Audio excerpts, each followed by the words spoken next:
She arrived in Red Hollow with 32 cents, a broken suitcase latch, and a bruise on her cheekbone she told nobody about.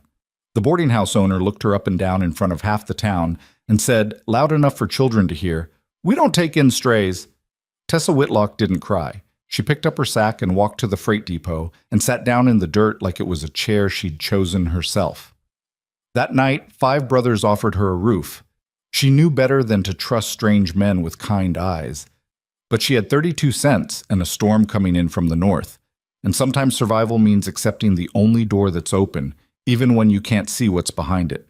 If this story moves you, hit that like button and drop a comment telling me what city you're watching from. I want to see how far this story travels. Now stay with me, because what happens next will show you what one woman's courage can do to an entire valley. The freight wagon rolled into Red Hollow just after 2 in the afternoon, when the summer heat pressed down on the main street like something with weight and intention. Tessa Whitlock sat wedged between a crate of nails and a burlap sack of feed grain, her back against the sideboard, her eyes open and watching the town come into focus through the dust. She was 24 years old and looked, in that moment, like someone who had been traveling for too long in the wrong direction. Red Hollow was not an impressive place. A single main street with maybe 20 buildings on each side, half of them with sun-bleached paint peeling off the planks like old skin. A general store, a livery stable, 2 saloons, a barber shop, a bank that looked newer than everything else and somehow more dangerous for it. At the far end of the street, a church with a cracked bell tower. At the near end, the freight depot where the wagon was pulling in. And beside it, a boarding house with a hand-painted sign in the window. Rooms, clean, respectable. Tessa read that sign and felt something loosen in her chest that had been pulled tight for 3 weeks. She climbed down from the wagon before the driver fully stopped, which was not graceful.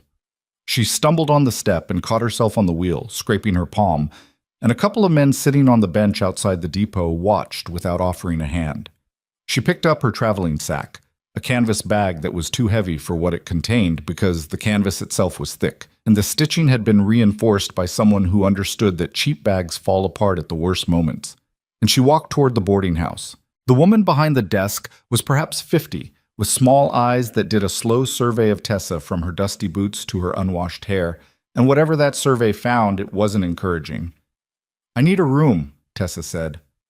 "I have money, not much, but enough for 2 nights while I find work." "How much?" 32 cents. The woman's face changed. Not softened, changed the way a door changes when it shuts. 32 cents won't get you a broom closet. I understand, but I'm a hard worker and I could... Rooms are 50 cents a night.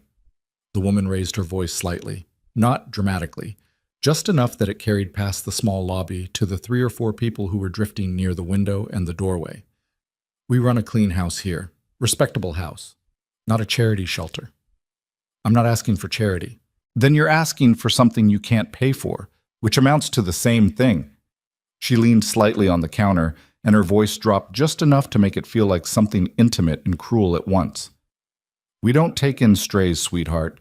And looking at you, that's exactly what you are." Tessa heard someone outside laugh. She didn't look to see who it was.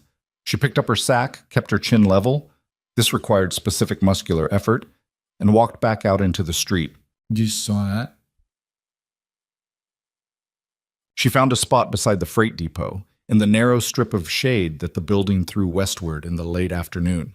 She sat with her back against the wall and her sack between her knees, and she went through, for perhaps the 40th time in 3 weeks, the mathematics of her situation. 1, she had 32 cents. 2, she had no family. What remained of her family's name was sitting in a lawyer's office in Missouri, being picked apart by people she had once called relatives. 3, she had no letter of introduction, no reference, no husband, no trade skills that would be immediately legible to a frontier employer. She could cook. She could sew. She had kept financial records for her father's operation for 6 years before he died, and the whole structure collapsed beneath her. But in Red Hollow, in the summer of 1888, a woman claiming to understand accounts was more likely to be laughed at than hired. 4, there was a storm coming in from the north. She could smell it in the air. That particular combination of dry dust and distant moisture that preceded the plain storms she had grown up watching from a proper porch, which she no longer had. She ate the last of her bread. It was not much of a meal. Around her, the town conducted its late afternoon business with no particular awareness that she existed. Wagons moved. Men argued over something involving a fence post. A dog crossed the street with the careful dignity of an animal who has learned that wagons don't stop for you. Children ran past without looking at her. She thought about what came next and found the answer was genuinely unclear, which was not a comfortable thing to sit with. She became aware of the group of men about 20 minutes before they became aware of her. 5 of them, riding in from the north on horses that were good animals, not showy, but well kept, which meant something about the men who kept them. They dismounted at the livery stable and then walked together up the main street toward the general store, and even from a distance there was a quality to them that Tessa recognized as genuine. They were brothers. She could see it in the way they moved relative to each other, the way the tallest one said something and 2 of the others laughed in almost exactly the same way, the way the youngest kept a half step behind like he was still learning how to walk beside the others rather than behind them. The tallest one, she would later learn, was Rhett, the eldest, 32 years old, with a jaw that looked like it had been put together by someone who wanted it to last and a manner that had nothing theatrical about it, came out of the general store 20 minutes later and walked in her direction. Not toward her specifically, toward the freight depot, where he had presumably arranged for a delivery. He stopped when he was 10 feet away and looked at her. Not the way the boarding house woman had looked at her. Not the way the men on the bench had looked at her. He looked at her the way someone looks at a situation that doesn't match what they expected to find. "You waiting for a freight pickup?" he asked. "No." She met his eyes. She had learned over the past several months that there were ways of looking at people that cost you something and ways that didn't. And looking away was always more expensive. "I'm deciding what to do next." He didn't answer immediately. He went into the depot, came out again a few minutes later with paperwork, and instead of walking back up the street, he stopped again. "You're not from here." "No." "Where are you from?" "Missouri, outside Carthage." She paused. "My father had a farm operation. He died last year. The estate went wrong. I've been moving since March." She didn't know why she told him that. She was tired, probably. When you are tired enough, the explanations just fall out. He looked at her for another moment, then looked back up the street at his brothers, then back at her. "We've got a ranch. Iron Ridge, about 6 miles north. We're short on someone to manage the house. Cooking, keeping things in order. My mother passed in the spring, and we've been making a mess of it." He said this without self-pity, just as a statement of fact. "We can offer a room and wages. Nothing extravagant." Tessa looked at him. She had been through enough in the previous 8 months to know that 5 strange men offering a woman a roof was not automatically a kindness. She knew that isolated ranches existed outside the reach of whatever limited protection a town provided. She knew that she was sitting in the dirt with 32 cents and no leverage of any kind, which meant that her ability to assess danger clearly was compromised by desperation, which was exactly the condition in which people made the mistakes that ruined them.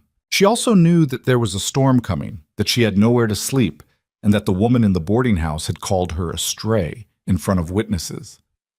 "I'd want to understand the terms clearly before I agreed to anything," she said. "Room, board, and $2 a week. You work the house. You're not a servant. You eat with us, and you have your own room with a lock.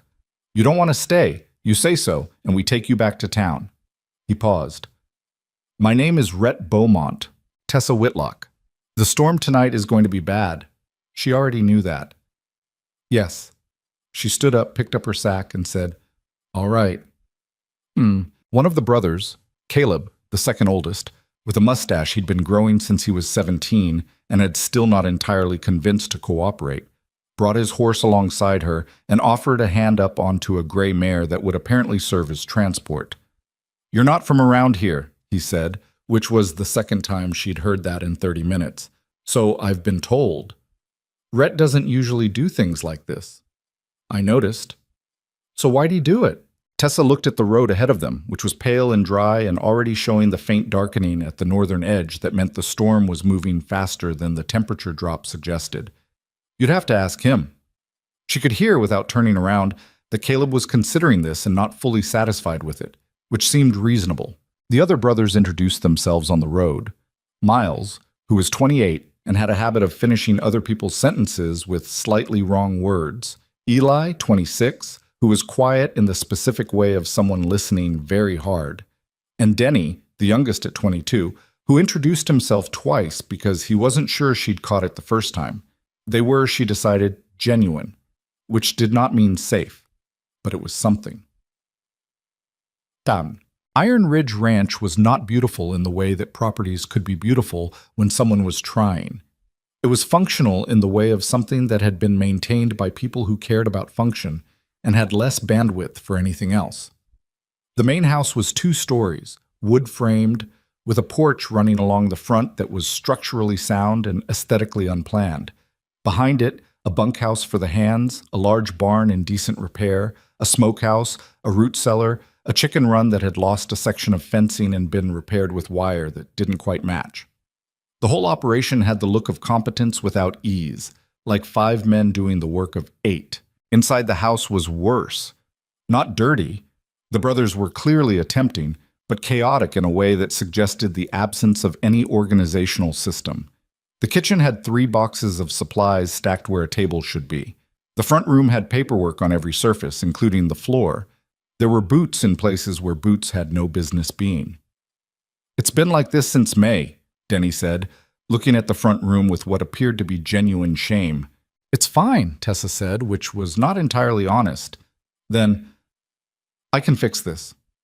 Rhett from the kitchen doorway said nothing, but she caught the expression, a small reduction of tension around his eyes, gone as fast as it arrived. False. The storm hit at midnight and ran until 4 in the morning. Tessa lay awake in the small bedroom at the end of the upstairs hall, listening to the rain drive against the window glass, and went through what she knew. The room had a lock, as promised. The bed had a reasonably clean quilt. The wall beside the door had a nail at shoulder height, which she used for her coat. She had not been in a room with a lock for 4 months. She thought about that for a while, about what it meant that this felt like so much. A lock, a nail on a wall, a quilt that smelled faintly of cedar, and not of the people who'd slept under it before her. She thought about how quickly a person's threshold for what constituted enough could move downward, how little it eventually took to feel like grace. She also thought, as she lay there listening to the brothers moving around in the house below her, the creak of the kitchen, boots on the wooden floor, the sound of someone shutting the back door against the wind, that she had accepted a situation she knew very little about, with people she had met 4 hours ago, in a town where no one would notice if she disappeared. That was the true shape of her situation, and she held it clearly in her mind the way she had learned to hold difficult things, without looking away from it, without making it smaller than it was. She was in the house of 5 strangers. She had no money and no alternatives. She would need to understand quickly what this place really was. She started the next morning before anyone else was up, not to prove anything. She was simply awake at 5:15, as she had been most mornings since her father's funeral, and lying in bed served no purpose. She dressed, went down to the kitchen, and built a fire in the stove. The condition of the kitchen was instructive.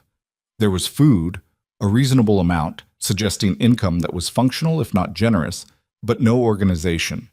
Flour in a sack that had been left open, lard in a tin without a lid, eggs in 3 separate locations, which was how you lost track of eggs and eventually found the bad ones by smell. Coffee ground too fine and stored next to the onions, which was doing nothing good for the flavor. She organized, she cooked, she made coffee that tasted like coffee and not like onions, which later proved to be a significant point of appreciation among the brothers. Rhett came down at 6 and found her at the table with a mug of coffee and the supply inventory she'd been mentally composing. He stopped in the kitchen doorway with the particular stillness of someone who expected to find something and found something different. "Coffee's on the stove," she said. "I'll need a list of what you're short on before I can give you an accurate assessment." He poured himself coffee, tasted it, and sat down across from her. "Assessment of what?" "The house, the supplies, what's actually needed versus what you've been making do without." She looked at him. "I noticed the accounts box in the front room last night. The ledgers were on top. They look, I'm not trying to overreach, they look like they haven't been reviewed in a while." He was quiet for a moment, the way people are quiet when they're deciding how much to answer. "Our mother kept the books. When she passed, we just kept running the operation, paying what needed to be paid, keeping it moving. But no one's been checking the line items against the deliveries. Not carefully. Tessa nodded once and didn't press it, but she had seen the supply ledger. A brief look, enough, and there was a pattern in it that didn't sit right. Payments that were slightly larger than the deliveries warranted. Small discrepancies, the kind that would vanish in the noise of a busy operation if no one was paying close attention. She had seen exactly this kind before, in her father's operation, and she knew what it usually meant. She didn't say any of this yet. She had been in this house for less than 12 hours. The brothers, she discovered over the following days, were a specific type of men. Not stupid, not cruel, but overextended.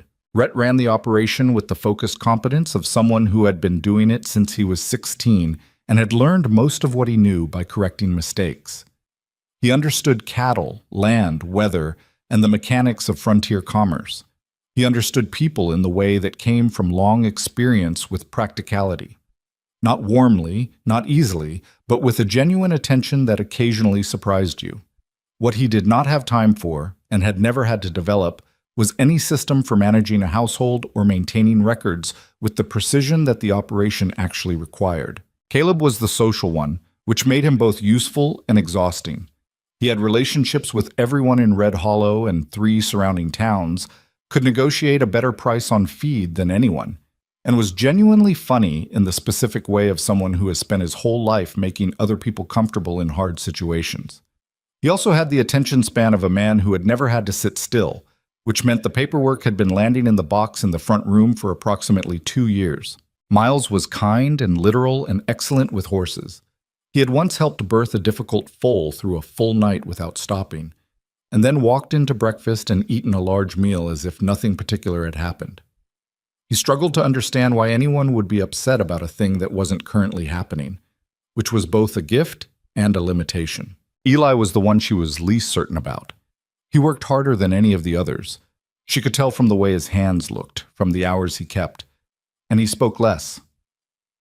When he did speak, what he said tended to be accurate and blunt, without apparent concern for how it landed. She respected this and was also cautious of it. Denny was 22 and trying very hard.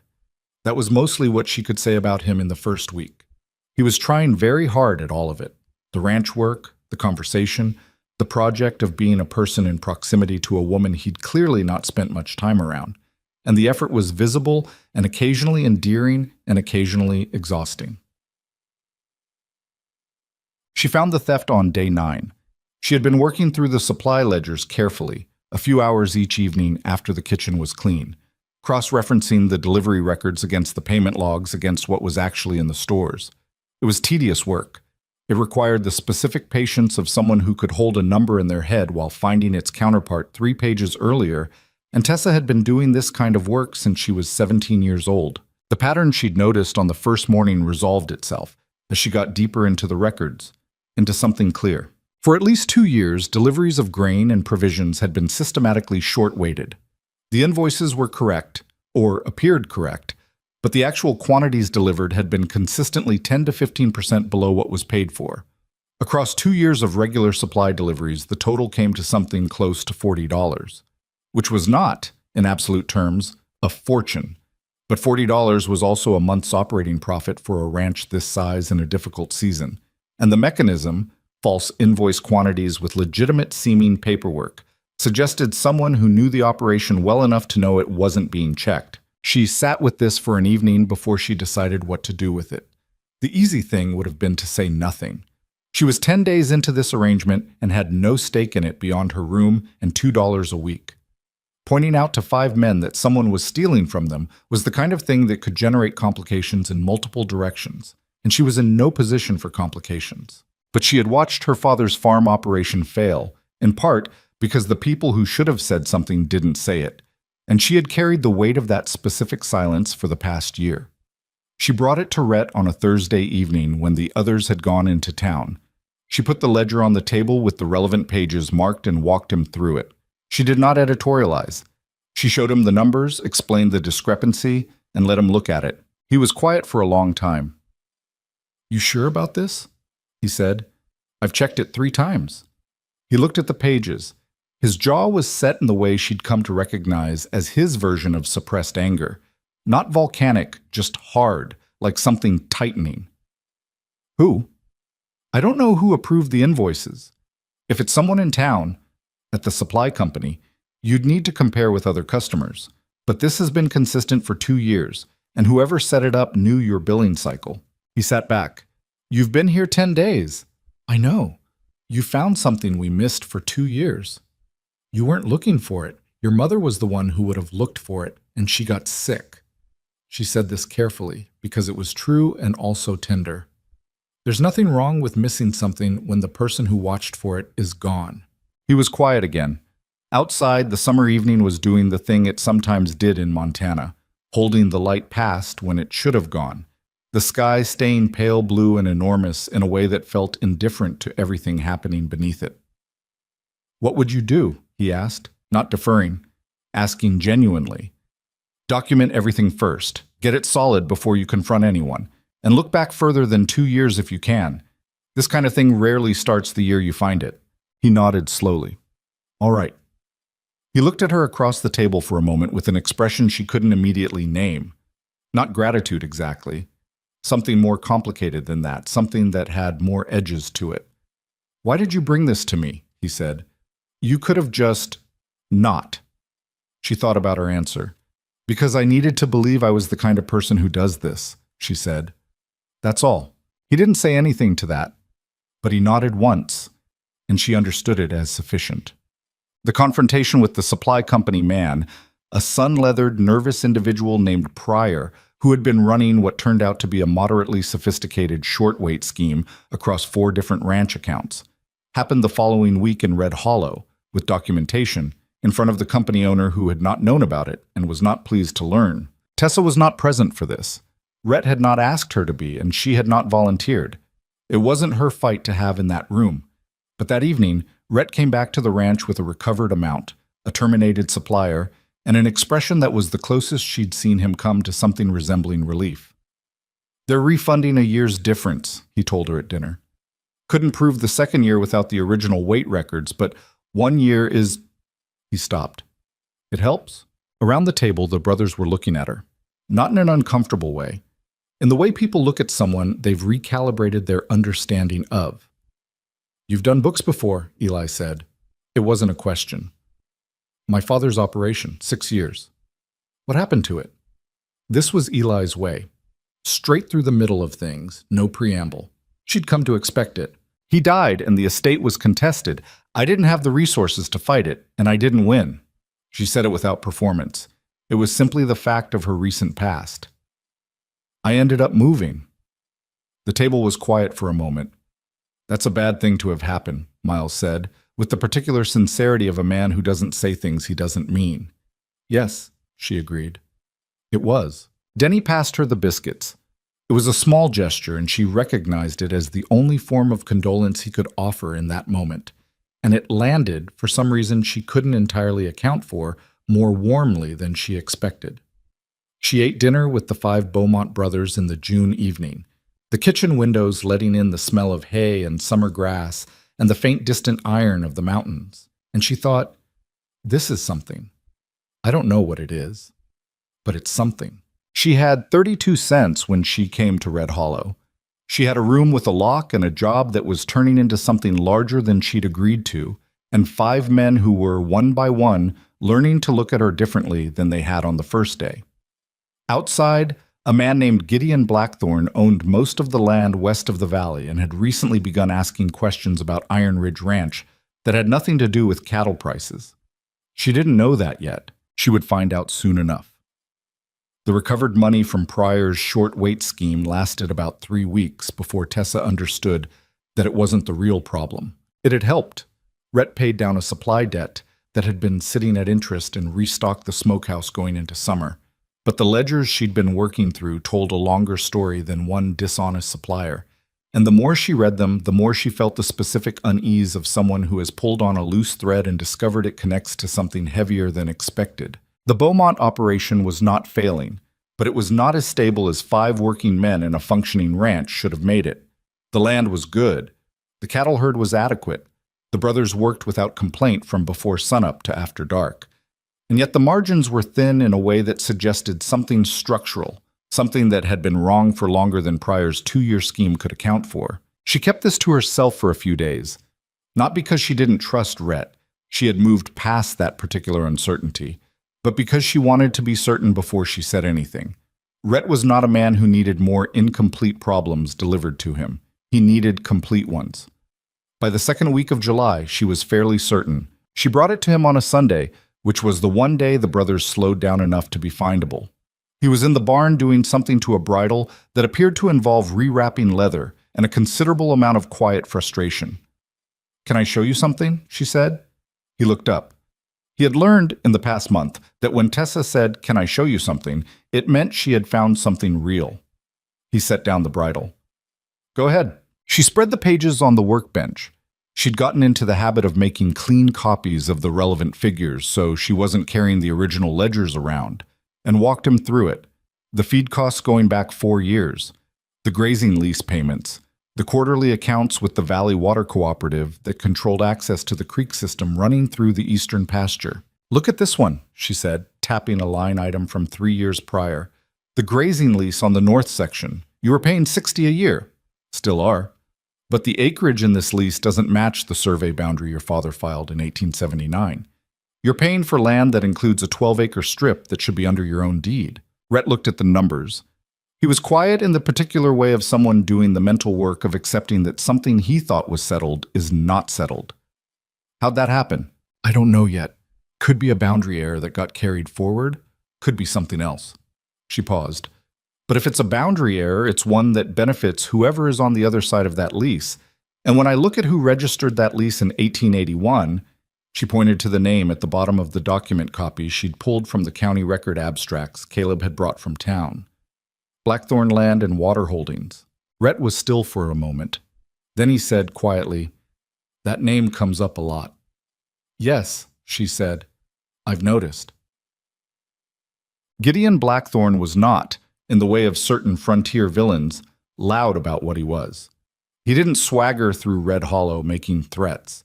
He was a man of perhaps 55, gray at the temples, with the kind of surface manners that came from money and the practiced patience of someone who had learned that the most effective pressure was the kind nobody could quite point to until it was too late. He owned the largest cattle operation in the valley, 4,000 acres to the west and north of Red Hollow.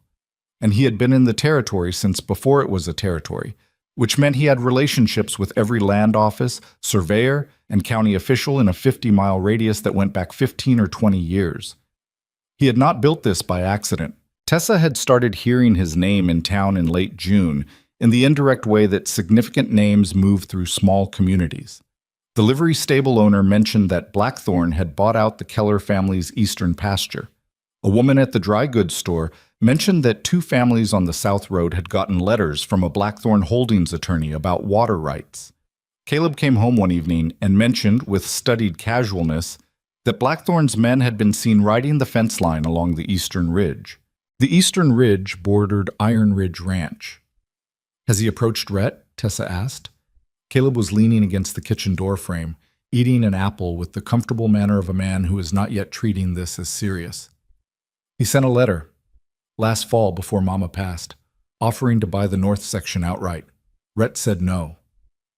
"And since then?" Caleb shrugged. "Nothing direct, just things. Rumors around town that the ranch is struggling. Word getting out that our south pasture water access has some kind of legal question on it." He paused. "Which it doesn't, as far as we knew." "As far as you knew," Tessa said. Caleb looked at her more carefully. "You found something." "I'm still looking." He ate the rest of his apple without saying anything, which was unusual for Caleb, and she understood from this that he was genuinely worried, which meant the situation was more serious than she'd initially thought, because Caleb's baseline comfort level was higher than most people's. She spent 3 evenings in a row at the table after dinner, the lamp pulled close, working through documents that Caleb had gotten from the county records office on her request. The Beaumont land deed going back to Harlan Beaumont's original claim in 1871. The water rights registration. The grazing lease history. 3 separate survey records from different years that should have been consistent and were not quite. Eli sat with her on the second evening, not helping. He had made clear he wasn't a numbers man, but present, which she had come to understand was his way of indicating that something mattered to him. "What does it look like so far?" he said. She was quiet for a moment, arranging her answer. "It looks like someone has been making small changes to boundary records over a long period of time. Nothing that would jump out in any single document, but when you put them together," she set 2 survey maps side by side. "The recorded boundary on the Eastern Creek access has moved, twice. Once in 1882 and once in 1885. Each time it moved about 40 feet toward the ranch." Eli looked at the maps, meaning someone shifted the line on paper. Meaning if the county ever acted on the current recorded boundary instead of the original deed, the ranch loses direct access to the Eastern Creek. She straightened up. "The Eastern Creek is the primary water source for the summer pasture. Without it, we can't run cattle on the east side in July and August." Eli's jaw tightened. "That's 300 head we move up there." "I know." He was quiet. Then, if someone wanted to force a sale, making the land suddenly unworkable would be one way. "Yes," she said, "it would." She did not say Blackthorn's name. She didn't need to. Eli's expression said it clearly enough. The rumor reached them on a Thursday through the most reliable channel available in Red Hollow, which was Denny coming back from town having stopped at the saloon for approximately 1 drink and instead stayed for 3 because someone had said something that he didn't quite know how to handle alone.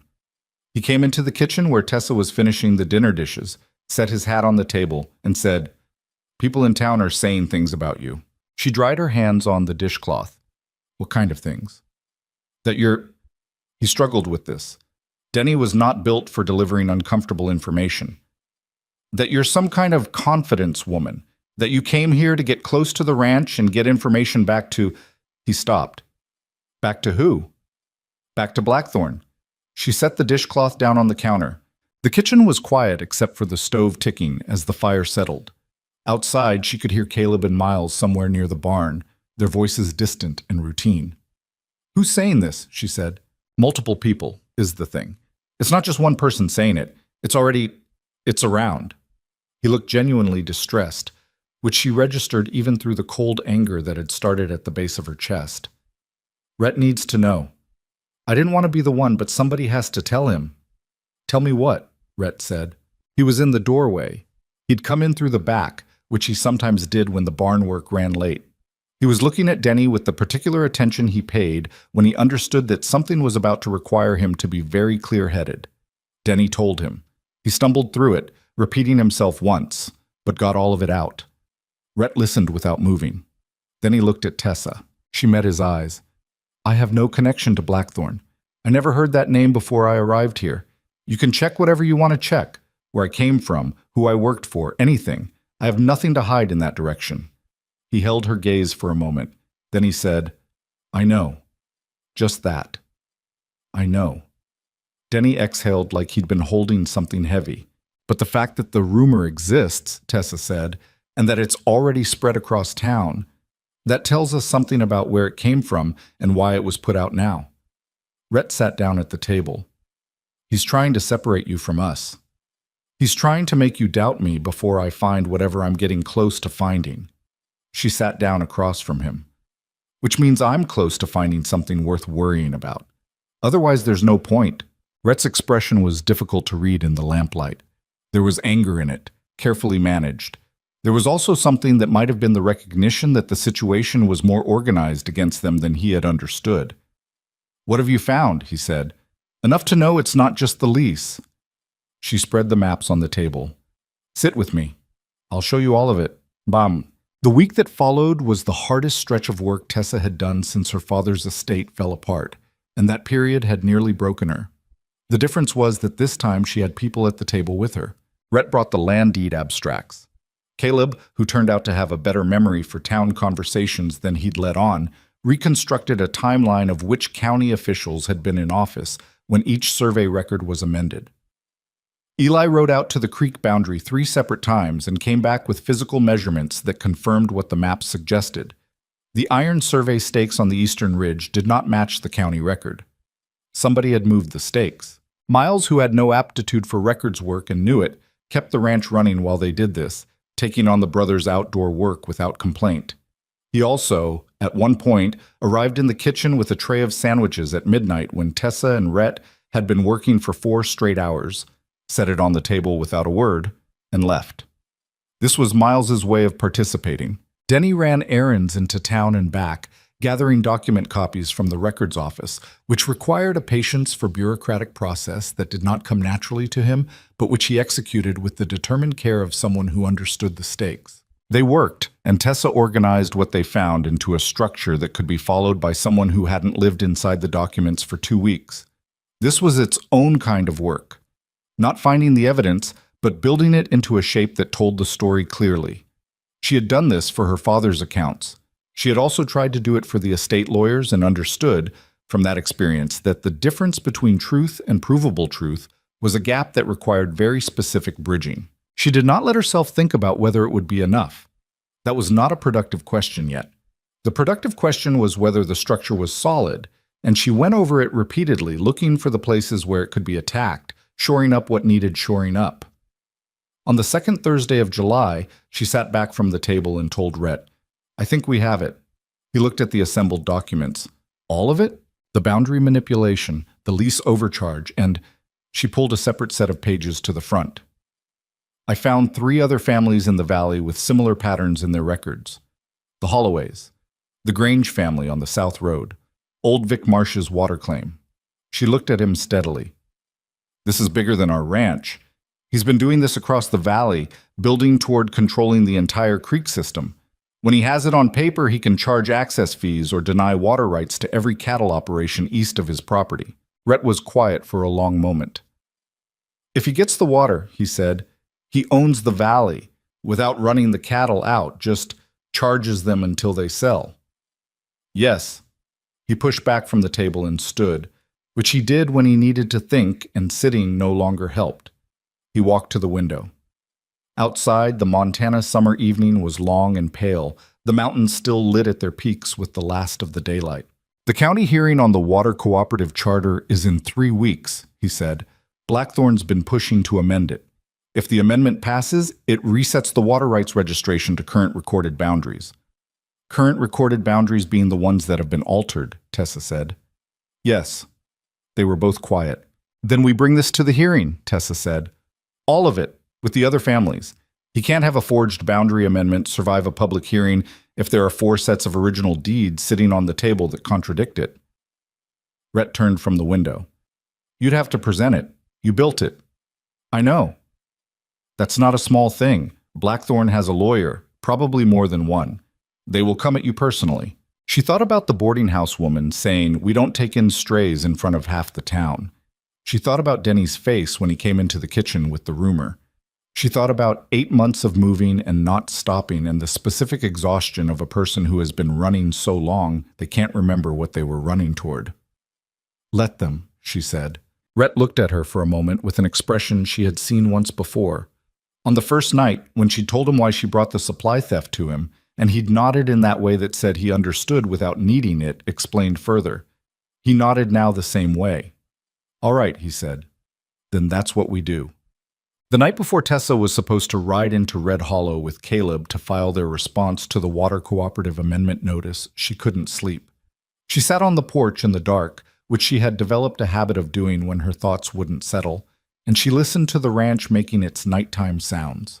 The horses shifting in the barn, the distant call of something in the grass, the creek somewhere to the east running over its stones with the indifferent steadiness of water that didn't know or care what anyone had written about it on a county document. She heard the screen door open and close behind her. Rhett sat down in the other chair without being asked, which was something she had come to understand was simply how he occupied a space, without ceremony, without announcement, as if he was simply always where he needed to be. They sat quietly for a while. "Are you worried?" she said eventually. "About the hearing?" "About any of it." He was quiet for a moment. "I'm worried about the families that don't know yet what's been done to their records. Holloway's got a sick wife and 2 young kids. If his water access goes, he can't make it through next summer." A pause. That part worries me. She noticed that he hadn't said he was worried about the ranch itself or his own situation.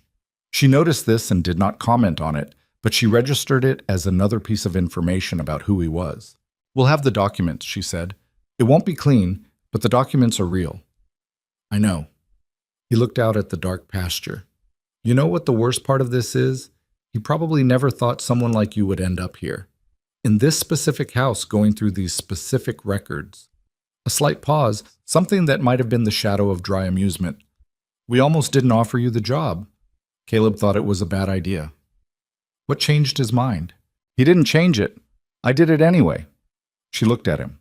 He was looking at the dark, not at her, his face unreadable in the way it often was when he said something that mattered. Why? She said. He thought about it for a moment. Because you were sitting in the dirt in a coming storm with 32 cents, and you looked at me like you were making a practical decision, not a desperate one. And I thought, someone who can do that probably doesn't fall apart when things get complicated. She was quiet. Was I right? He said. She considered the past 6 weeks, the ledgers, the maps, the long nights, the rumor that had traveled through Red Hollow faster than she'd hoped, the work she had done and the work that was still ahead of her. Ask me after the hearing, she said. He was quiet for a moment. Then, unexpectedly, fair enough? They sat on the porch until the sky in the east started its slow change from black to the deep blue that came before dawn, and neither of them said anything more. And it was, Tessa thought, the most comfortable silence she had sat in for longer than she could remember. The filing went smoothly enough, which Tessa had learned by now meant nothing. Caleb drove her into Red Hollow on a Friday morning with the document package she'd spent 3 days organizing.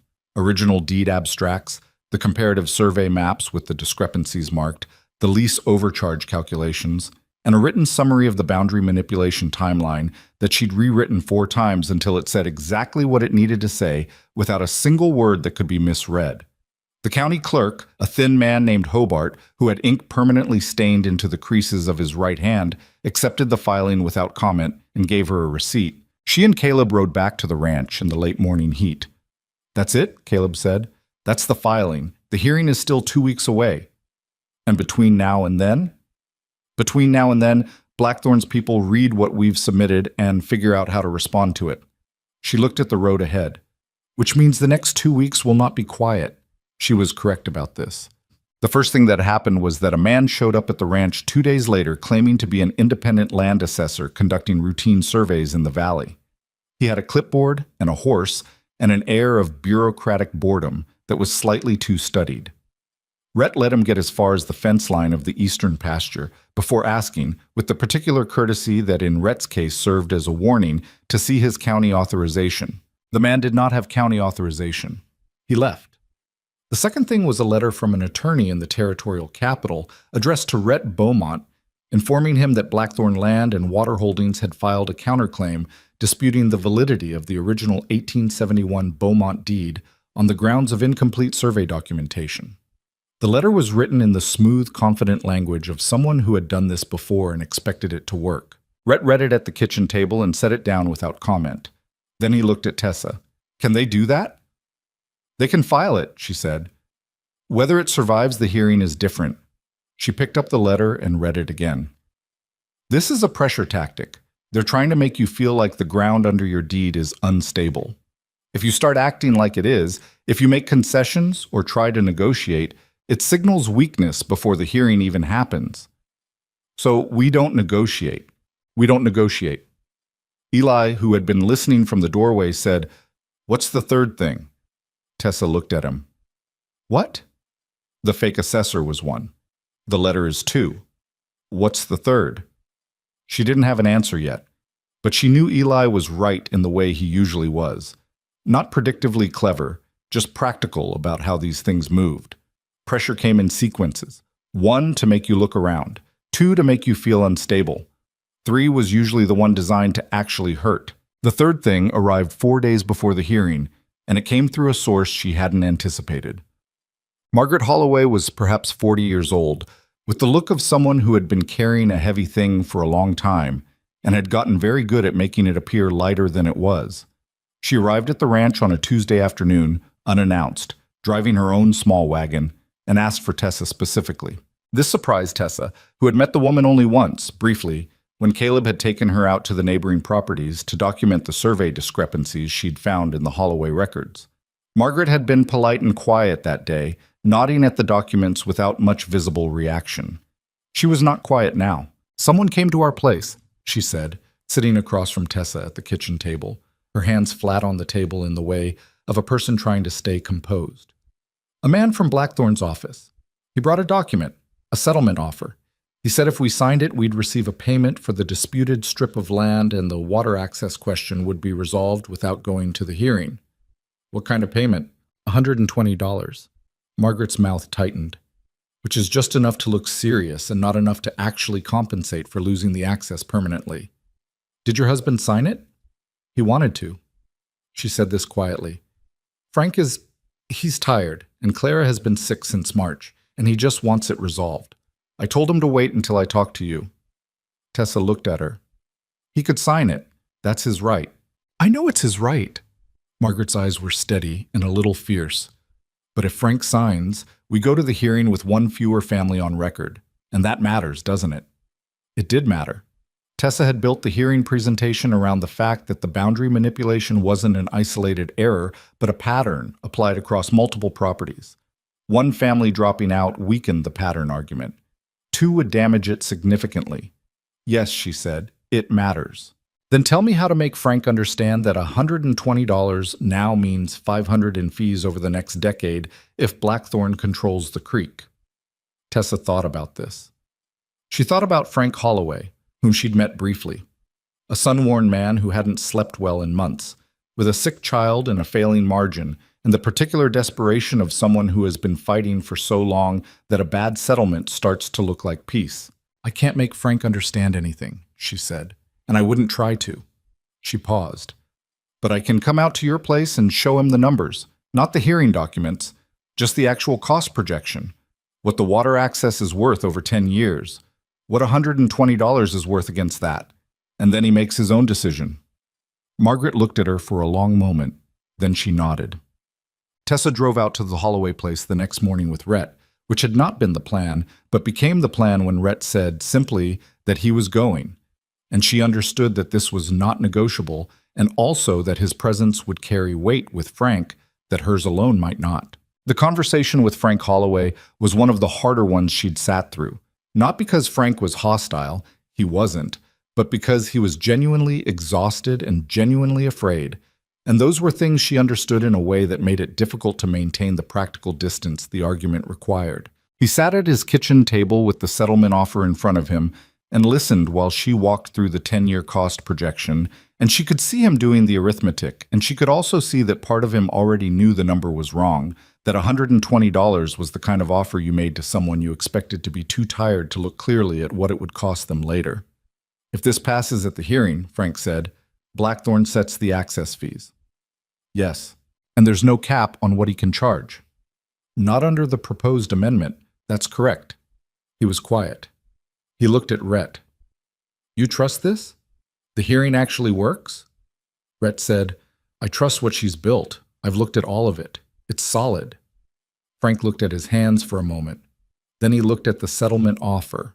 Then he pushed it to the side of the table, not dramatically, just moved it out of the center, which was its own kind of answer. "All right," he said. "We don't sign."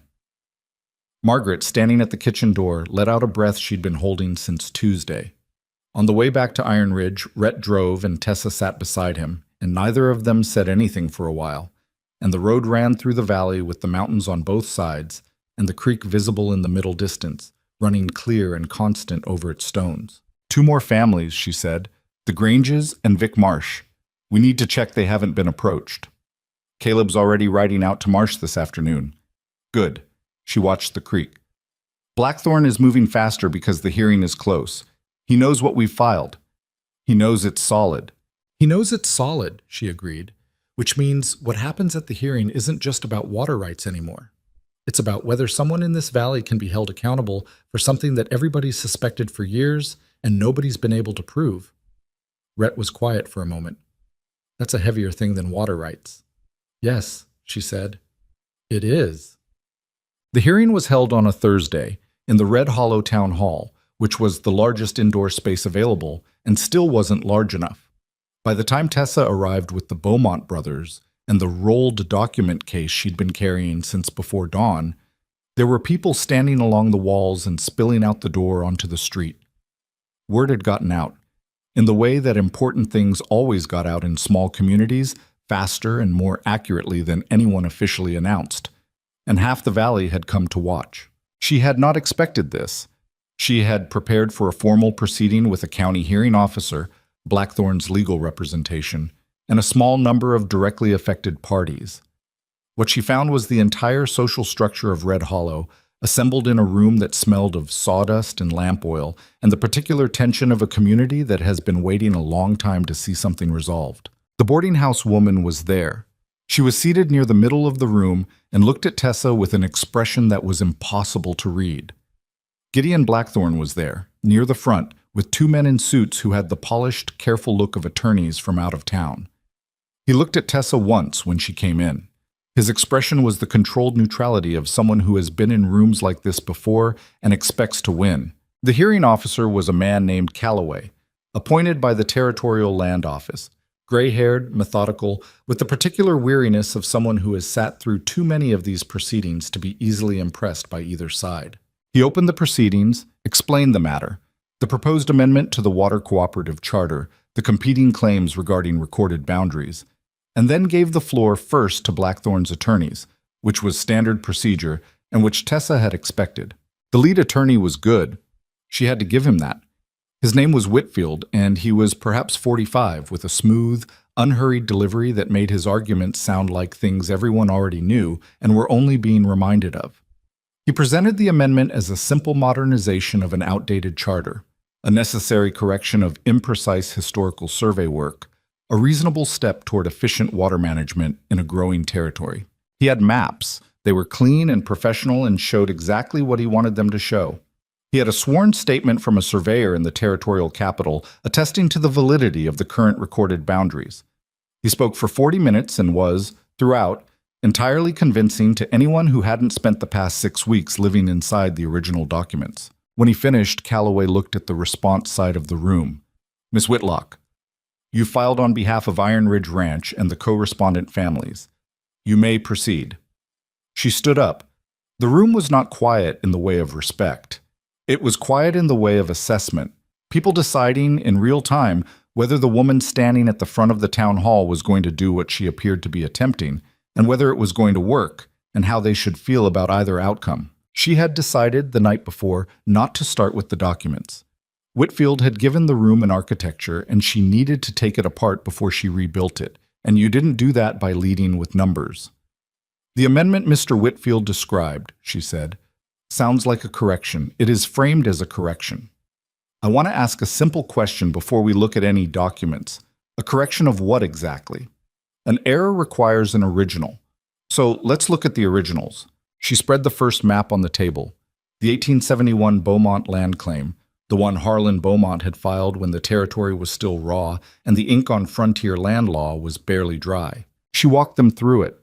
She had practiced this, not practiced in the sense of performance, but in the sense of knowing exactly which piece went where and why, so that it could be delivered in the right order without hesitation.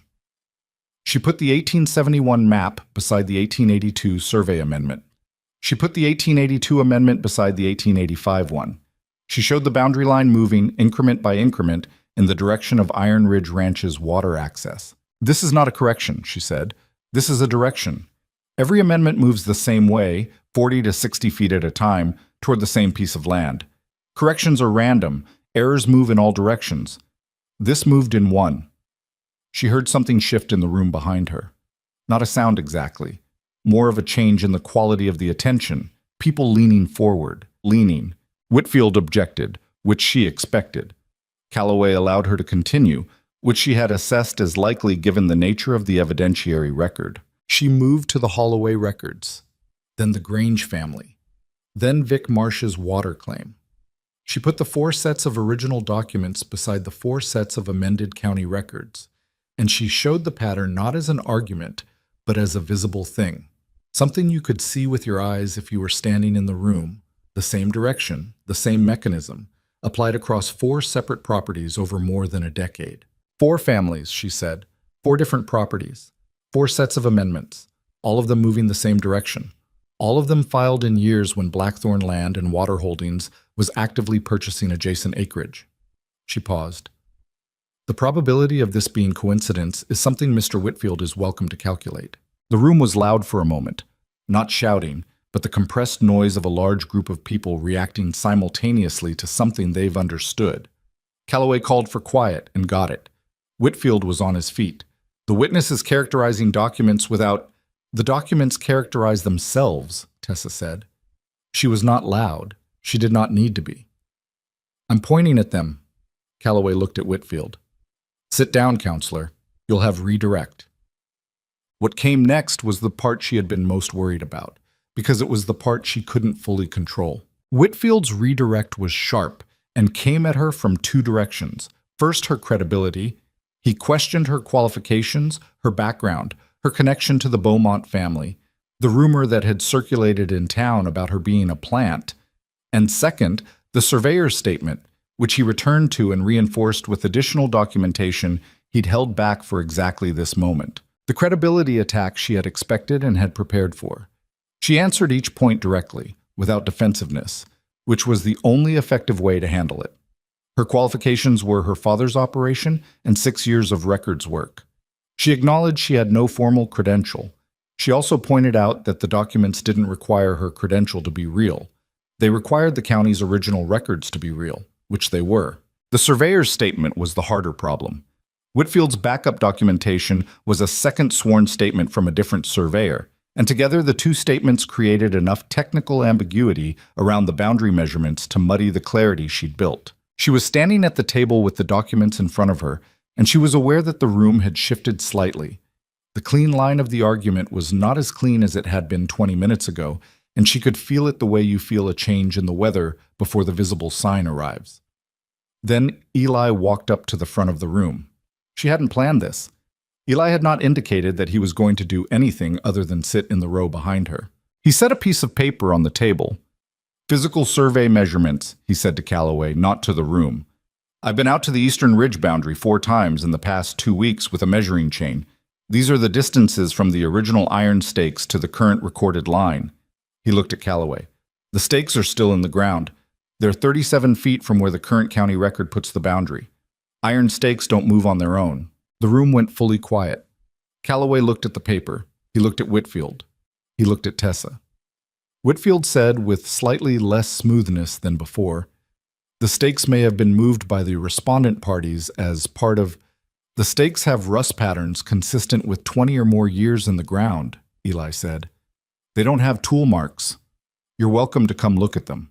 It was the single most effective thing anyone said in the entire proceeding, and it was 11 words, and Eli delivered it with the flat certainty of someone reporting a physical fact about a piece of metal in the ground. Blackthorn, for the first time, looked at his attorneys with an expression that was not quite his controlled neutrality. Calloway set down his pen. I'm going to request a physical inspection of the survey stakes before I issue a determination. All parties will be notified of the date. He looked at the room over his reading glasses. This hearing is in recess. The room broke open. Tessa stood at the table while the crowd noise built around her, and she didn't feel what she expected to feel, relief or satisfaction. She felt tired and very aware of how much distance there still was between a recess and a resolution. Rhett was beside her. He didn't say anything, which was right. He just stood there, which was also right. Behind her, she heard someone, she couldn't see who, say, "She actually did it." She gathered her documents carefully because they still needed to be kept in order, and because the work wasn't done, and because she had learned over the past 8 months that the moment you let your guard down because something looks like it's going your way was exactly the moment that things fell apart. But the iron stakes were in the ground, 37 feet from where Blackthorn's papers said they should be, and they had rust on them that didn't lie. And the room full of Red Hollow had heard Eli say it with his own voice in front of the county hearing officer. That was real. Whatever came next, that part was real, and it was in the record, and nobody could take it back. She picked up the document case, straightened her jacket, and walked toward the door. The physical inspection was scheduled for the following Monday, which gave everyone in the valley 4 days to talk about what had happened in the town hall. Tessa understood, in those 4 days, something about how communities processed shock. Red Hollow had watched Gideon Blackthorne operate for years with the specific helplessness of people who suspected they were being maneuvered but couldn't prove it. Now something had cracked open in public, in front of the hearing officer, in front of their neighbors, and the town didn't know quite what to do with that. It was like watching people adjust to a room being rearranged. They kept walking toward where the furniture used to be. Caleb came back from town on Friday evening with a report of what the conversations looked like. He sat at the kitchen table and ate cold biscuits and talked while the others listened. "Half the town thinks it's over," he said. "The Blackthorn's finished and the hearing's just a formality now." "And the other half?" Rhett said. "The other half remembers that Blackthorn's been doing this for 20 years and nothing's ever stuck to him before." Caleb paused. "And that half is probably right to be cautious." Tessa was at the end of the table, going through the documents again, not because she expected to find something new, but because she needed to know every piece of it so completely that Whitfield couldn't surprise her at the inspection. "What's Blackthorne doing?" "That's the thing. Nobody knows. His men haven't been seen in town since Thursday. His office is closed." Caleb looked at her. "Which is either a man who's given up or a man who's working very hard at something he doesn't want anyone to see." "It's the second one," Eli said from the doorway, without looking up from the harness he was mending. Nobody disagreed. The inspection party assembled at the Eastern Ridge on Monday morning. Calloway had brought 2 surveyors from the Territorial Land Office, men who arrived on Sunday evening and stayed at the Red Hollow boarding house overnight, which Tessa noted with a dry, private recognition. Whitfield was present with his second chair. Tessa came with Rhett and Eli. The Holloway family sent Frank, who looked like he'd slept slightly better than he had a week ago. Vic Marsh came himself, a lean, weathered man of perhaps 65 who moved slowly and said very little but whose presence Tessa understood as a statement. Blackthorne did not come. He sent a representative, a man named Garvey, who had the overpressed look of someone trying to project confidence on behalf of someone else's crumbling position. The morning was cool and clear, the kind of August morning that happened occasionally in Montana before the heat reasserted itself, and the Eastern Ridge in that light was genuinely beautiful in a way that felt almost inappropriate to the occasion. The creek ran below the ridgeline, visible in the grass, and the iron stakes that Eli had identified stood at intervals along what the original 1871 survey had recorded as the Beaumont eastern boundary. The territorial surveyors worked methodically. They used a measuring chain, a transit level, and a set of reference markers they'd brought from the capital. Tessa watched them work and controlled the urge to hover, which would have been unhelpful. Whitfield watched, too, with the careful attention of a man who is waiting for a result he is no longer confident about. After an hour and 40 minutes, the lead surveyor, a compact, precise man named Aldrich, straightened up from his transit and made a notation in his record book and walked over to Calloway. The conversation was quiet. Tessa couldn't hear it from where she stood. She watched Calloway's face instead, which was practiced and careful, but shifted very slightly in a way that told her enough. Calloway looked up from the surveyor's notes and looked at Whitfield. "The physical survey confirms the respondent's measurements. The current recorded boundary in the county record is inconsistent with the original stake placement by 34 to 39 feet, varying along the ridgeline." He paused. "The stakes show no evidence of recent disturbance." Garvey, Blackthorne's representative, said, "We would request an opportunity to have our own surveyor." "You had that opportunity prior to this morning," Calloway said, not unkindly, but with the particular finality of a man who has made a decision. "I'll be issuing a preliminary determination within the week. The charter amendment is suspended pending the full review." Whitfield was writing something in his notebook. His face was unreadable, but his pen was moving faster than it needed to. Frank Holloway, standing a few feet away, let out a long breath and rubbed the back of his neck. Tessa looked at Eli, who was standing with his arms crossed, looking at the survey stakes with the expression of a man who has said a true thing and watched it get confirmed by professionals, and she thought, "This is what it looks like when the right thing actually happens. It doesn't look the way you imagine it will.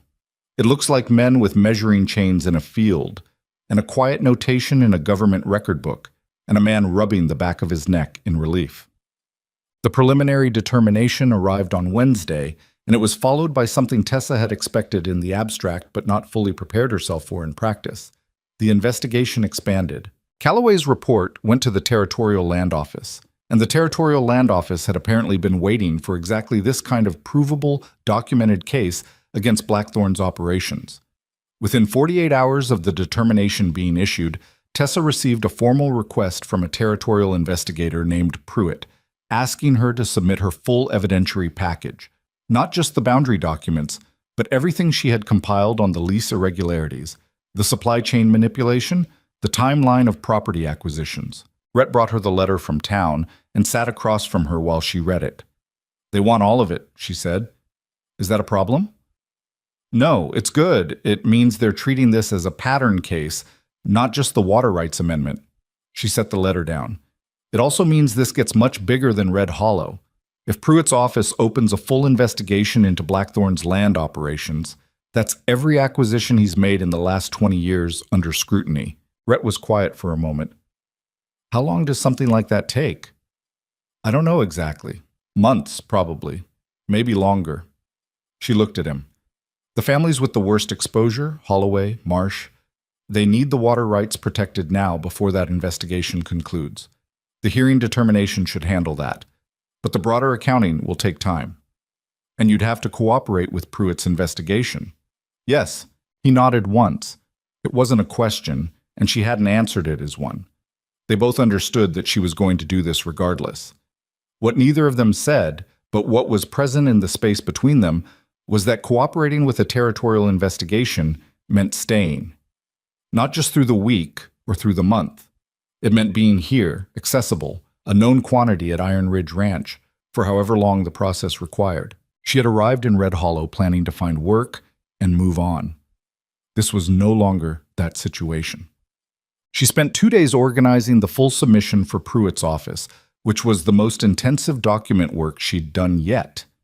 She pulled everything she had, every cross-reference, every comparative survey, every lease record, every thread she'd followed from the original supply irregularities through to the boundary manipulation, and constructed a single coherent account of what she believed had happened and why the document supported it. On the second evening, Miles appeared in the doorway of the front room where she was working and looked at the table, which was completely covered in organized paper, and said, "You haven't eaten." She looked up. The lamp had burned low, which meant it was later than she'd registered. "I forgot." "I know. There's food."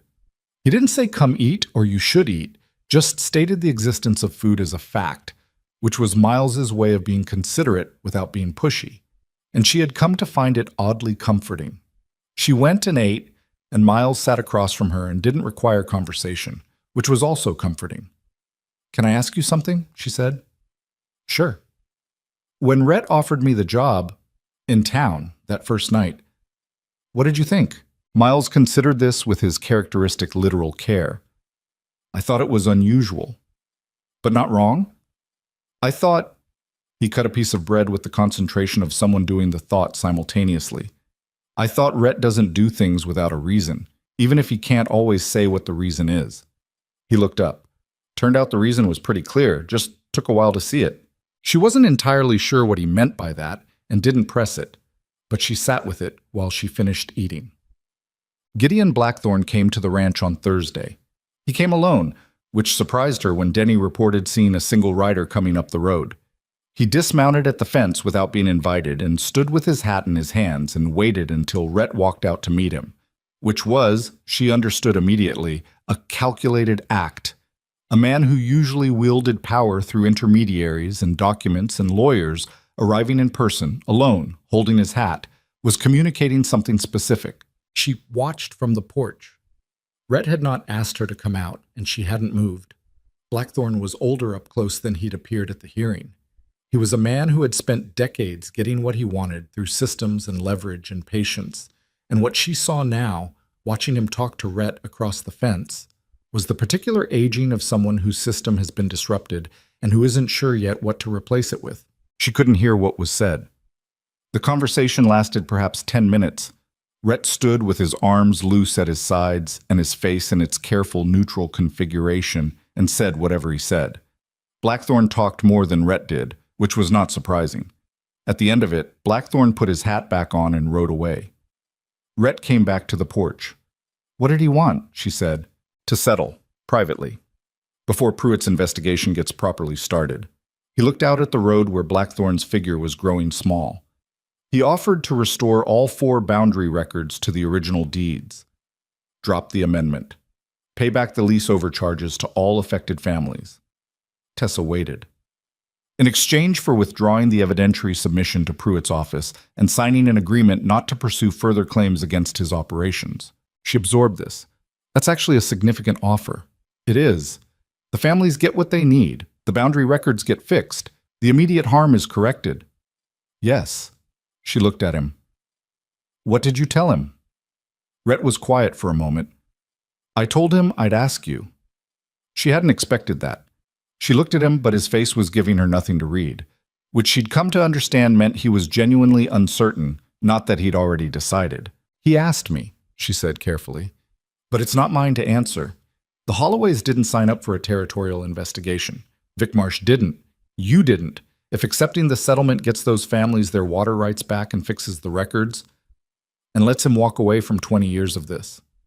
Yes, and that. They stood on the porch, and the morning light moved on the grass of the pasture, and neither of them said anything for a while. Frank Holloway has a sick daughter, Rhett said. Vic Marsh is 65 years old. The investigation takes months, maybe longer. They have to live through those months. He paused. That's real. It is, she said. I won't pretend it isn't. But, she turned to look at him directly. But if he can do this here, he's done it somewhere else. And he'll do it somewhere else again, if nothing in the official record says that what he did has a name and a consequence. She stopped. I can't make this decision for the families, but I can tell you what I think. Tell me. I think a private settlement is what he's always counted on. That the people he's squeezed will eventually take what they can get because they're tired and they're afraid, and the alternative is long and uncertain. And I think he's right about most of it. That's exactly how people are. And it's not a character flaw. It's just the reality of lives that don't have the luxury of principle. She paused. But I also think this is possibly the only time in 20 years that someone has put together enough documentation to make an official record that's hard to dispute. And if that goes away in a private settlement, it doesn't come back. Rhett listened to all of this. Then he said, we need to ask the families. Yes. Frank might say take the settlement. He might. And if he does, we respect that. Of course we do. He looked at the road again, empty now. All right, I'll ride out today. Frank Holloway said no. Tessa had not been certain he would. When Rhett came back that evening and reported the conversation, she sat with it for a moment before she trusted herself to respond. He said, Rhett sat down at the table. He said Clara is doing better this week, and that he's thought about what you said, about the cost over 10 years, and about the fact that there are probably other families in other valleys who don't know yet what's been done to their records. He paused. He said he's tired, but that he's been tired before, and being tired isn't a reason to let someone off clean for 20 years of this. Tessa pressed her lips together and looked at the table. Vic Marsh said the same thing in about 4 fewer words, Rhett added. She nodded. She kept her face composed because the alternative was a display of feeling that she wasn't sure she had the right to in front of Rhett, whose composure she had been watching for 2 months, and whose steadiness she had come to rely on in ways she hadn't fully accounted for. Then we send the submission, she said. We send the submission. She sent it the following morning. Took. The determination from Calloway's office arrived 11 days later, and it was everything the documents had argued for. The water rights amendment was struck down. The original boundary records were ordered restored across all 4 affected properties, and the matter was formally referred to the Territorial Land Office for full investigation into Blackthorn's land acquisition practices going back to 1878. The letter came to Iron Ridge Ranch addressed to Rhett Beaumont, with Tessa Whitlock listed as the co-filing party. She read it standing in the kitchen, and then she set it on the table and stood there for a moment with her hands flat on the wood and her eyes on the middle distance, doing nothing in particular. Denny came in through the back door, took one look at her and said, Good news or bad news? Good news, she said. He let out a loud and genuine sound of relief, that brought Caleb in from the front room and Miles in from the porch within 30 seconds. And then there was a brief period of noise and motion in the kitchen that Tessa stood in the middle of, not quite participating but not separate from it either. Rhett came in last.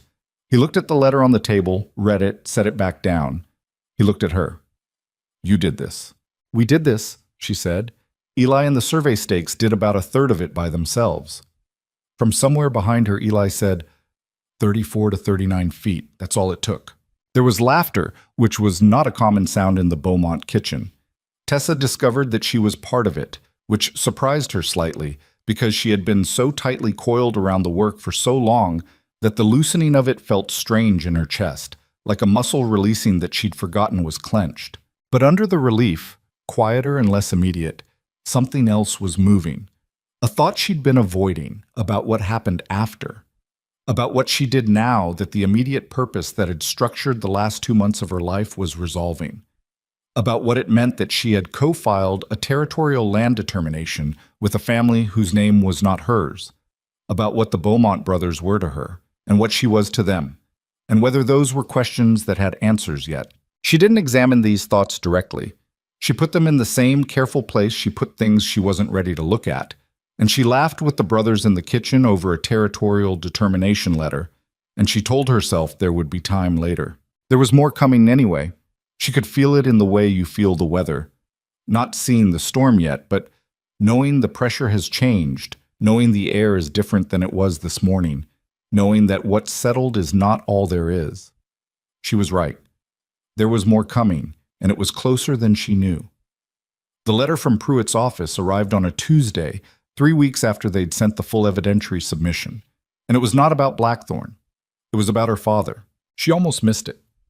The letter was buried in a larger correspondence packet that Caleb had brought from the Red Hollow post office, along with supply invoices and a notice about the Water Cooperative's revised charter meeting. She'd been going through the stack at the kitchen table after dinner, and her eyes moved past the territorial investigator's return address before her brain caught up and pulled her back to it. She read it twice. Then she set it face down on the table and sat very still for a moment. Rhett was at the other end of the table going through the ranch accounts, a task he now performed regularly with a consistency that had not existed before May, which was one of the quieter changes she'd observed in the household without remarking on it. He noticed her go still the way he noticed most things, without display, just a slight adjustment in his attention. "Something wrong?" he said. She turned the letter back over and looked at it again. Pruitt's investigation found something in Blackthorn's records that connects to a land fraud case from 1885. In Missouri. She paused. "Outside Carthage." Rhett set down his pen. "The estate case," she said. "My father's estate." Pruitt's people found correspondence between Blackthorn's attorney and a land broker in Joplin who was involved in the original contest of my father's will. She looked up from the letter. It wasn't just a family dispute that went wrong. Someone paid to make sure the legal contest succeeded. Someone who wanted the land. The kitchen was quiet. The lamp flickered once as a draft came through the gap under the back door that Miles had been meaning to fix for 2 weeks. "Blackthorn?" Rhett said. "Not directly. A holding company that Pruitt's people have traced back to Blackthorn's investment network." She stopped. "My father's farm sat on a creek tributary that fed into the same watershed Blackthorn has been trying to control here. He wasn't just working this valley, he was working the whole water system." She heard herself say it and understood for the first time the full scale of what she'd stumbled into by arriving in Red Hollow with 32 cents and sitting down beside a freight depot in the dirt. She didn't sleep much that night. She lay in the room at the end of the upstairs hall, the room with the lock, the nail on the wall, the quilt that now smelled faintly of the cedar chips she'd put in the corner of the wardrobe. And she looked at the ceiling and let herself feel the full weight of what the letter meant. Her father had not simply died and left a contested estate. Someone had reached into the legal process and bent it, the way they'd bent the survey records in this valley, the way they'd bent invoice records and lease agreements and water rights documents. Methodically, from a distance, in a way that looked like ordinary misfortune to anyone not looking closely enough. She thought about her father. He had been a practical man, not sentimental, not given to speeches about what was right. He had taught her accounts because he thought everyone should understand where their money went and why, not because he imagined she'd ever need it the way she'd needed it. He had died of a fever in October, matter-of-factly and too fast, and the legal contest over his estate had started before he'd been in the ground 3 months. She had believed, for a year, that the contest was simply the ugly arithmetic of family greed, cousins and distant relatives circling what a dead man left behind. She had lost and accepted it as one of the things you accept when you don't have money or power or anyone in your corner. She had been wrong about what it was. That was the hardest thing about the letter, not the anger, which was there and was real, and was the kind that burns cold rather than hot. It was the revision of the past year, the re-understanding of everything she'd endured not as bad luck or family ugliness, but as something that had been done to her deliberately by someone who never expected to answer for it. She had cried exactly once since her father's funeral, in a boarding house in Kansas in February, alone, for about 10 minutes, and then stopped because it didn't help and she couldn't afford the energy. She didn't cry now either. She just lay still and let the anger and grief and strange dark relief of knowing settle into her, and she thought about what came next. Back. In the morning, she went downstairs and found Rhett already in the kitchen, which was normal, and found that he had made the coffee, which was less normal. She had been making the coffee since her 3rd day at the ranch. She looked at the coffee and then at him. "Sit down," he said. "You look like you haven't slept." "I haven't." She sat. The coffee was not as good as hers, which she noted privately and said nothing about. "I've been thinking about what Pruitt's letter means legally. And if the fraud case in Missouri can be tied to Blackthorn's network through the correspondence Pruitt found, there may be grounds to challenge the original estate determination. The contest result was obtained through fraud. That changes the legal basis." She wrapped both hands around the mug. "It doesn't mean I get everything back automatically. It means there's a path, a legal argument that can be made." Rhett looked at her steadily. "You'd need a lawyer, a good one, which costs money I don't have. What does the farm look like now? The property?" "I don't know. It's been a year. The people who took possession may have sold it, changed it." She paused. "My father built that operation from nothing. He cleared the land himself. I know every fence post on it." She stopped because her voice had developed an edge she hadn't intended, and she needed a moment to smooth it back down. But knowing it and being able to legally reclaim it are different things. Rhett was quiet for a moment. Then, "I know a lawyer in Helena, Elliot Marsh, not related to Vic. He handled a land dispute for my father 15 years ago. He's not cheap, but he's thorough." He looked at her. "I'll write him a letter today if you want." She looked at him across the table. "That's not a small thing to offer." "I know what it is." She wanted to say something about what it meant to her, but the words available felt inadequate for the actual weight of the moment. So instead she said, "Thank you," and meant it in the way that sometimes a plain phrase has to carry more than it looks like it can. He nodded once and reached for his pen. Pruitt himself rode out to the ranch the following week. He was younger than she'd imagined from his correspondence, perhaps 38, with a direct manner and the slightly rumpled look of someone who spent most of his time traveling between places rather than settled in any of them. He sat at the kitchen table and went through the Missouri connection with her for 2 hours, asking questions she answered as precisely as she could, and she watched him work and recognized in him something she recognized in herself, the habit of building toward certainty rather than assumption, of not saying a thing until it could be supported. At the end of it, he said, "This is complicated by jurisdiction. The original estate case was Missouri. Blackthorn's operations are primarily territorial Montana. The overlap is the holding company, and tracing holding companies requires a level of documentation that takes time." "How much time?"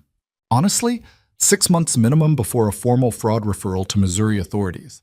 Possibly a year before anything actionable comes of it on the estate side." He looked at her without apology. "I'm not going to tell you it's fast. It isn't. But it's possible. It's more than possible. The correspondence we found is explicit. Someone paid to ensure your father's estate contest succeeded in a specific direction. That's not ambiguous." He paused. "What I need from you is everything you remember about the original legal proceedings. The attorneys involved, the timeline, the specific arguments made in the contest. Whatever documentation you still have." She had, as it happened, kept everything. Every letter, every court notice, every piece of paper from the estate proceedings had traveled with her in the bottom of her canvas sack for the past year, not because she'd expected to need them, but because she couldn't bring herself to leave them behind. She went upstairs and came back with a folded paper packet tied with kitchen string, set it on the table in front of Pruitt, and watched his expression shift slightly when he understood what he was looking at. "You kept all of it," he said. "My father kept records," she said. "I kept records. It's what we did." Pruitt untied the string carefully. The weeks that followed had a different texture than the weeks before the hearing. The acute crisis had passed. Blackthorn's amendment was dead. The boundary records were being restored. The territorial investigation was running under its own momentum.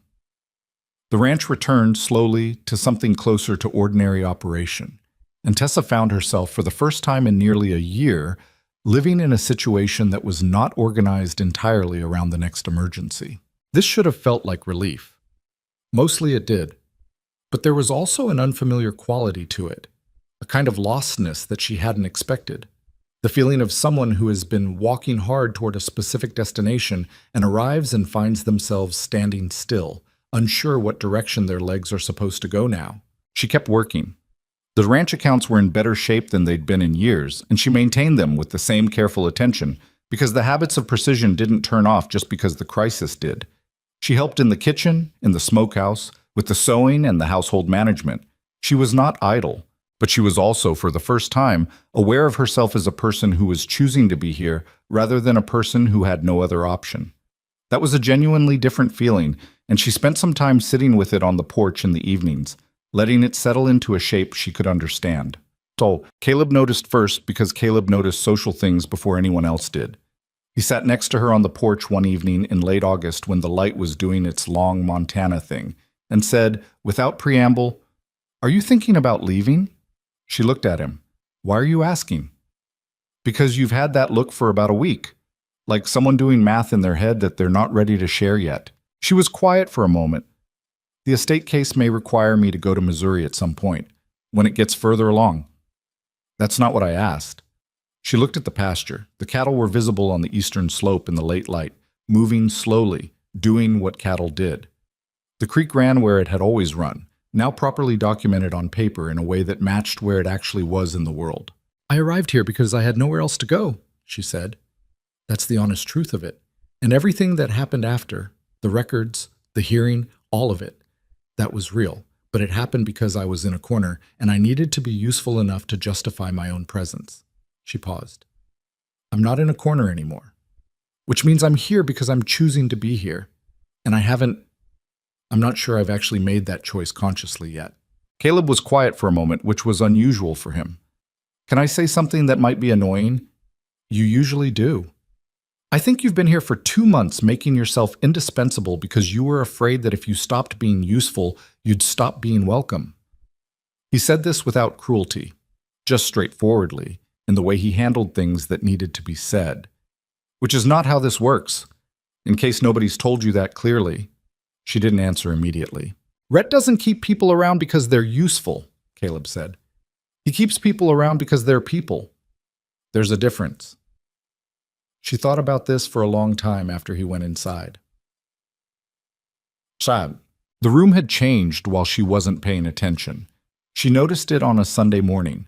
A new shelf on the wall beside the window, put up at the right height for the small collection of things she'd accumulated over the summer. The copy of the water rights determination she'd kept as her own record. A smooth stone she'd picked up at the creek one morning without thinking. A folded letter from Pruitt's office. Someone had put the shelf there. It hadn't been there the week before. She went downstairs and found Miles in the kitchen and said, "Did you put that shelf up?" Miles poured coffee. "Rhett did." "When?" "Yesterday, while you were helping Margaret Holloway with her accounts." He handed her the coffee. "He also fixed the gap under the back door, which I kept meaning to do." She took the coffee. She stood in the kitchen doorway for a moment. "Miles," she said. "Yeah." "Did Rhett say anything when he put the shelf up?" Miles considered this with his characteristic literalness.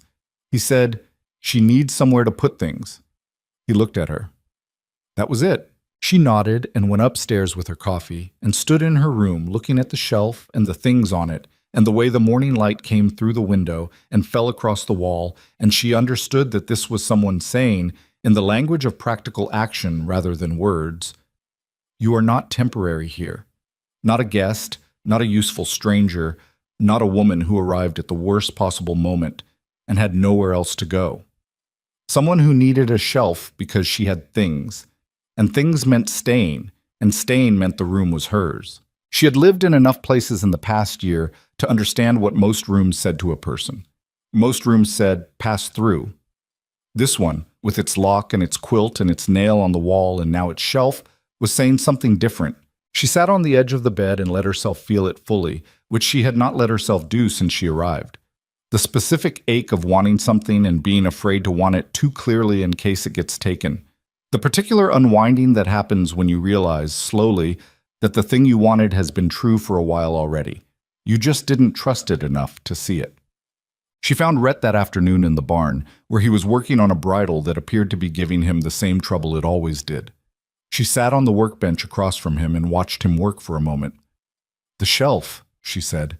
He glanced up. "Does it work? I can move it if the height's wrong." "The height's right." She paused. "Why did you do it?" He worked at the leather for a moment before answering. "Because you've been putting things on the windowsill and the edge of the desk for 2 months, and it looked impractical." "That's the practical reason." He looked up at her then, and his face had the quality it sometimes had in the evenings on the porch. The careful neutrality slightly softened, the controlled steadiness slightly present as something more personal. "You're asking if you're staying," he said. "I'm asking if you want me to stay." He set down the bridle. He looked at her for a long moment with the directness that was his particular way, no cushioning, no approach from the side. "I wanted you to stay about 3 weeks after you got here," he said.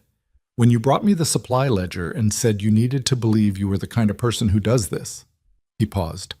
"I didn't say anything because you had enough to deal with, and it wasn't the right time, and I wasn't going to add to your list of problems." She was quiet. "It's the right time now," he said. "If you want it to be."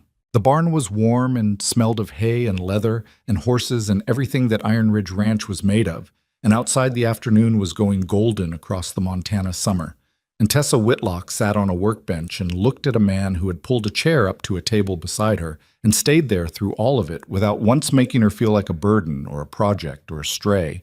And she thought about all the roads she'd walked down in the past year looking for something she couldn't name clearly. "I want it to be," she said. He nodded once.